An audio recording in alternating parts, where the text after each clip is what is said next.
नमस्कार साथियों, स्वागत है आप सभी का आपके अपने channel quick study bye Ajay sir पे, जिसमें हम आपको एसएससी जीडी जो 5 फरवरी का सेकंड शिफ्ट का हुआ था एग्जाम, उसका हम बिल्कुल 100% एक्यूरेट आंसर के साथ आपको कराने की कोशिश करेंगे। ठीक है, यदि आप इससे पहले वीडियो देखना चाहते हैं तो आप हमारे चैनल पर जाकर देख सकते हैं। तो आइए शुरू करते हैं आज का सेशन।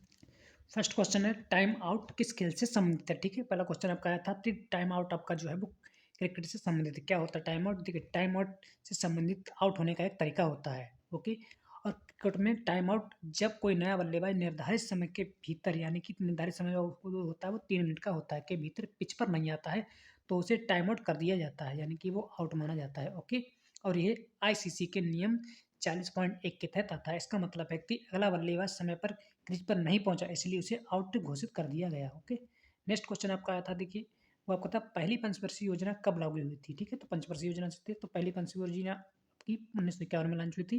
ओके, और स्वतंत्रता के बाद भारत में प्रथम प्रधानमंत्री जो थे जवाहरलाल नेहरू समाजवादी प्रभाव के तहत 1951 में अपना पहला 5 ईयर प्लान उन्होंने शुरू किया था। ठीक है, और ये हेरोड डोमर मॉडल पर आधारित था।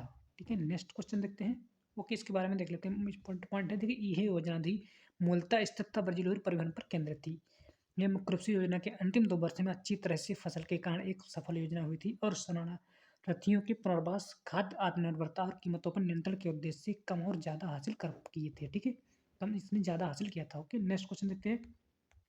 द्रौपदी मुर्मू राष्ट्रपति बनने से पहले कहाँ के राज्यपाल थी। ठीक है, तो द्रौपदी मुर्मू राष्ट्रपति बनने से पहले झारखंड की राज्यपाल थी। ठीक है, वह झारखंड की पूर्व राज्यपाल और उड़ीसा की आदिवासी नेता थी। द्रौपदी मुर्मू वह भारत के राष्ट्रपति पद के लिए नामांकित होने वाली अनुसूचित जाति की पहली महिला है। ठीक है, और भारतीय भाजपा के नेतृत्व वाले एनडीए ने आधिकारिक तौर पर उन्हें 2022 में राष्ट्रपति पद की दौड़ के लिए नामांकित किया था। ठीक है, द्रौपदी मुर्मू जो है भारत की 15वीं राष्ट्रपति के रूप में कार्यरत है और उन्होंने विपक्ष से संयुक्त उम्मीदवार यशवंत सिन्हा पर जीत हासिल की थी। ठीक है, वह स्वतंत्र भारत में जन्मी पहली राष्ट्रपति हैं और इस पद को धारण करने वाले सबसे कम उम्र की महिला है। नेक्स्ट क्वेश्चन देखते हैं। राष्ट्रपति के रूप में चुने जाने से पहले उन्हें, ओके, तो भी 1-2 पॉइंट है, इनको भी याद कर लेना। ठीक है, उन्हें 2000 और 2004 के बीच उड़ीसा सरकार के लिए कई कैबिनेट पदों के लिए भी प्रकार भी उन्होंने किया था। ठीक है, और 2015 से 2021 तक झारखंड की 9वीं राज्यपाल भी थी। ओके, आपका क्वेश्चन है प्रधानमंत्री किसान सम्मान निधि योजना कब शुरू की गई थी। तो ये 2019 में शुरू की। चेक टाइप की जो डेट है करेक्ट डेट वो 24 फरवरी 2019 को नरेंद्र मोदी ने उत्तर प्रदेश के गोरखपुर में 1 करोड़ से अधिक किसानों को 2,000 रुपये की पहली किस्त हस्तांतरित करके इस योजना का शुभारंभ किया था। ओके, नेक्स्ट क्वेश्चन देखते हैं। 2011 की जनगणना के अनुसार किस राज्य की साक्षरता दर सबसे अधिक है। ठीक है, तो केरल की साक्षरता दर सबसे अधिक है। यदि साक्षरता दर के हिसाब से हम देखें तो देख साक्षरता दर जो है, कुल साक्षरता हमारे जो है महिला पुरुष को मिलाकर 74.04% होती और साक्षरता जो क्या होती है, साक्षरता 7 वर्ष से यदि कोई भी व्यक्ति किसी भी भाषा को पढ़ने लिखने में सक्षम हो तो उसे साक्षर माना जाएगा। ठीक है, ये साक्षर की परिभाषा है। ओके, और कुल पुरुषों में यदि साक्षरता देगा तो पुरुषों की साक्षरता 82.14% और महिलाओं की साक्षरता 65.46% है। ठीक है, और यदि सर्वाधिक साक्षरता देखें तो सर्वाधिक साक्षरता केरल की है, दूसरे नंबर पे मिजोरम की, तीसरे नंबर पे गोवा की। ठीक, और न्यूनतम में देखें तो सबसे कम बिहार की और उसके दूसरे नंबर पे आती है अरुणाचल प्रदेश की। ठीक है, नेक्स्ट क्वेश्चन देखते हैं। चंद्रगुप्त मौर्य की माता का नाम क्या था। ठीक है, अगला क्वेश्चन आपका था, तो चंद्रगुप्त मौर्य की माता का नाम मुर्रा मौर्य था। ठीक है, चंद्रगुप्त मौर्य मौर्य साम्राज्य के संस्थापक थे। उन्होंने 25 साल की छोटी सी उम्र में पाटलिपुत्र पर नंद वंश के अंतिम शासक घनानंद से कब्जा कर लिया था और इस कार्य में उनकी सहायता कौटिल्य ने की थी, जिन्होंने चाणक्य या विष्णुगुप्त के नाम से जाना जाता है। ओके, नेक्स्ट क्वेश्चन देखते हैं। अगला क्वेश्चन आपका 2011 की जनगणना के मुताबिक किस राज्य में पुरुष महिला साक्षरता दर सबसे ज्यादा है। ठीक है, सबसे अंतर ज्यादा है, सबसे ज्यादा अंतर है। ठीक है, तो जो महिला में यदि महिला साक्षरता दर में अंतर की बात करें तो सबसे अधिक अंतर जो है राजस्थान में है। ठीक है, 16.68% महिला साक्षर है वहाँ की केवल। और पुरुष और महिला साक्षरता दर में सबसे अधिक अंतर वाला राजस्थान है तथा भारत में साक्षरता दर असमान है और इसी भारत के विभिन्न राज्यों से केंद्र शासित प्रदेशों में उनकी साक्षरता दर में अंतर है। बिहार में कुल साक्षरता दर और पुरुष साक्षरता दर सबसे कम है। ओके, नेक्स्ट क्वेश्चन देखते हैं। अटॉर्नी जनरल किसको सलाह देता है। ठीक है, तो अटॉर्नी जनरल किसको सलाह देता है, को किसका राइट आंसर है, भारत सरकार को देता है। ठीक है, अटॉर्नी जनरल जो है सलाह देने के लिए नियुक्त किए जाते हैं। ठीक है, और भारत सरकार को, ठीक है, अटॉर्नी जनरल जो है सलाह देते हैं, भारत सरकार को कानूनी सलाह देते हैं। ठीक है, और राष्ट्रपति को संवैधानिक तथा विधि से जुड़ी विषयों पर सलाह देते हैं। और देखिए, मंत्रालय और सरकारी विभाग को कानूनी राय देते हैं और सुप्रीम कोर्ट या उच्च न्यायालयों को सरकार का पक्ष रखते हैं। ठीक है, और देखिए जो अटॉर्नी जनरल होते हैं, संविधान के अनुच्छेद 76 के अकॉर्डिंग, ठीक है, अनुसार भारत के महान्यायवादी अटॉर्नी जनरल के कार्यकाल के लिए प्रदान किया गया है। ठीक है, भारत के महान्यायवादी संघ कार्यकारिणी का एक हिस्सा है। नेक्स्ट क्वेश्चन आपका आया था कि कच्छ का रण उत्सव किस महीने में मनाया जाता है। ओके, तो जो कच्छ का रण का जो महोत्सव होता है वो नवंबर के अंत से लेकर फरवरी के महीने तक मनाया जाता है। ओके, यदि एग्जैक्ट ये क्वेश्चन पहुंचा था। ठीक है, दूसरा क्वेश्चन है तो कमेंट में जरूर बताएं यदि आपने एग्जाम दिया तो। ठीक है, नेक्स्ट क्वेश्चन आपका है पद्मश्री 2024 में किसे दिया गया है। ठीक है, तो पद्मश्री 2024 में कई व्यक्तियों को दिया है, देखिए।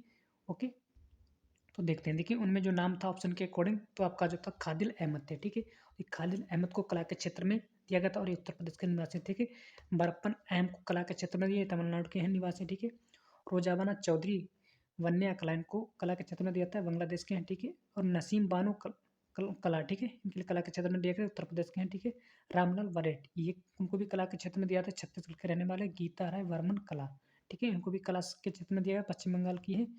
और पार्वती बरुआ इनको सामाजिक कार्य के लिए दिया गया था और ये असम के निवासी हैं। ओके, सर्वेश्वर बासुमती बासुमतारी ये कृषि क्षेत्र के लिए दिया है, ये असम के रहने वाली है।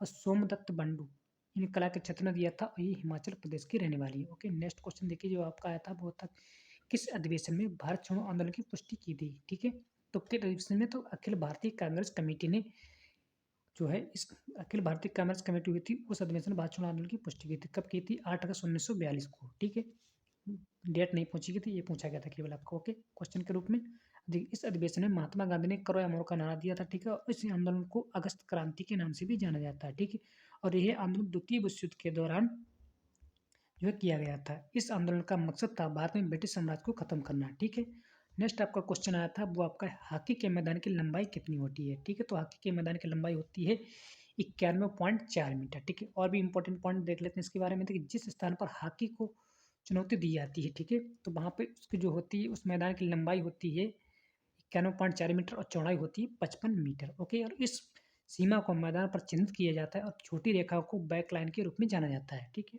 नेक्स्ट क्वेश्चन आपका जो आया था वो आया था कि उत्तर भारत का सबसे साक्षर राज्य कौन सा है। ठीक है, तो उत्तर भारत का यदि हम देखें तो साक्षर राज्य तो उत्तर भारत का जो है, ठीक है, उत्तराखंड। ठीक है, उत्तराखंड जो उत्तर भारत का सबसे साक्षर राज्य है और इसके बाद जो स्थान आता है वो आपका आता है केरल का। ठीक है, ये सबसे साक्षर राज्य में देखें तो केरल का राज्य आता है। ठीक, केरल सबसे साक्षर राज्य, लेकिन उत्तर भारत को यदि हम देखते हैं तो जो है आपका उत्तर भारत में तो उत्तराखंड सबसे अधिक साक्षर राज्य है। ठीक है, नेक्स्ट क्वेश्चन, कुचेलापुरम गांव से किस नृत्य की उत्पत्ति हुई थी। ठीक है, तो कुचेलापुरम गांव से कुचिपुड़ी नृत्य की उत्पत्ति हुई थी और कुचिपुड़ी आंध्र प्रदेश का एक शास्त्रीय नृत्य है। ठीक है, और एक पॉइंट आपको ध्यान रखना है इसके साथ साथ, जो कुशेल बास नर्तकी हैं कि एक समूह को संदर्भित करता है जो प्रदर्शन करने के लिए गांव की यात्रा करते हैं। ठीक है, कुचिपुड़ी आंध्र प्रदेश के कुशलापुरी गांव से निकला है। ठीक है, नेक्स्ट क्वेश्चन आपका जो आया था वो आपका प्रधानमंत्री किसान सम्मान निधि योजना किस पर शुरू की गई। ठीक है, हो चुका है। नेक्स्ट क्वेश्चन देखते हैं, स्नेहल के नियम किस वैज्ञानिक ने दिया था। ठीक है, तो स्नेहल का जन्म था किसने वैज्ञानिक ने दिया था, तो इस नियम को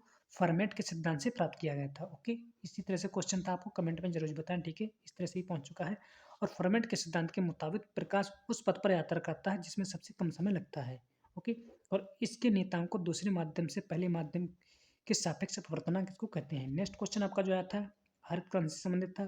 ठीक है, क्या था, हरित क्रांति किस प्रकार की कृषि पर बल देती है। ठीक है, तो हरित क्रांति आपकी जो है खाद्यान्न फसलों और खास तौर पर गेहूं और चावल के उत्पादन पर बल देती है। ठीक है, इसके साथ साथ ये भी आपको ध्यान रखना है कि हरित क्रांति में खाद्यान्न फसलों खासतौर से गेहूं और चावल के उत्पादन पर जोर दिया जाता है और यही कृषि की एक ऐसी क्रांति है जिसके तहत उन्नत बीजों, रासायनिक उर्वरकों, कीटनाशकों, सिंचाई के साधनों और मशीनीकरण का भी इस्तेमाल किया गया था इसमें। ओके, नेक्स्ट क्वेश्चन देखते हैं, सबसे पुराना शास्त्रीय नृत्य कौन सा है। ठीक है, इस तरह से क्वेश्चन आया था या किसी दूसरी तरह से होगा। ठीक है, तो कमेंट में यदि आपको लगता है कि क्वेश्चन थोड़ा सा बहुत चेंज है तो कमेंट में जरूर बताएं। ठीक है, सबसे पुराना शास्त्रीय संगीत आपका भरतनाट्यम है। ठीक है, भरतनाट्यम के बारे में देख लेते हैं, तो यह सबसे पुराना शास्त्रीय नृत्य है। इसको इसकी उत्पत्ति जो है तमिलनाडु में हुई थी।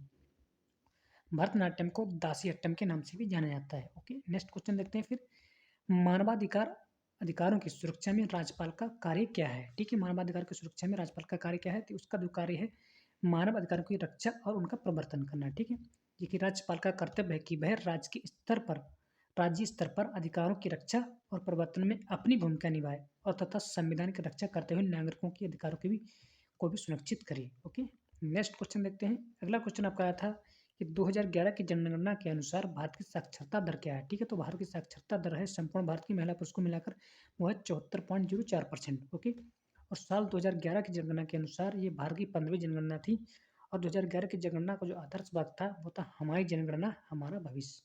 ओके, यदि आप इस कंप्लीट वीडियो देखना चाहते हैं जनगणना से संबंधित तो आपको डिस्क्रिप्शन में लिंक मिल जाएगा, उसमें जा कर देख सकते हैं, जिसमें हमने बहुत ही अच्छी तरह से जनगणना के सारे टॉपिक्स को कवर किया है, ठीक है? यहीं तक यदि आपको वीडियो अच्छा लगा है तो वीडियो को लाइक करें, चैनल को सब्सक्राइब कर लें।